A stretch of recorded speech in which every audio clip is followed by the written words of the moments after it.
National constitution council নামে যেটা পরিচিত, তাকে সর্বোচ্চ ক্ষমতা দিয়ে রাষ্ট্রের সমস্ত অঙ্গকে আপনারা বেকার করে দিবেন। সেটা আমাদেরকে কেন মানতে বলেন? বলে যে সেই বিষয়ে কোনো সিদ্ধান্ত আসেনি। আমরা আমাদের কথা বলেছি যে এনসিসি একটি নির্বাচিত বিষয় এবং তাদের হাতে রাষ্ট্রের সমস্ত অঙ্গের ক্ষমতা কোনো একটা সময় যখন সংসদ থাকবে না, সেই সময় তারা যখন এক্সারসাইজ করবে, তাকে 4 জন, তার মধ্যে প্রেসিডেন্ট একটু ইনডাইরেক্টলি নির্বাচিত, বাকি সবই নির্বাচিত, তাদের কাছে আপনি পুরো রাষ্ট্রের জিম্মা দিয়ে দেবেন।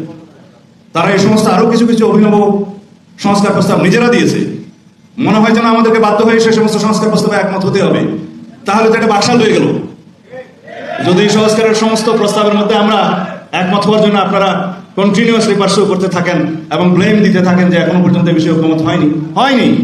আমরা লিখিতভাবে বলেছি, আমরা আলোচনা করেছি কি কি বিষয়ে আমরা কাছাকাছি এসেছি এবং কি কি বিষয়ে একমত, নীতিগতভাবে একমত, সেগুলো কম্পাইল করে আপনারা জাতির কাছে প্রকাশ করেন।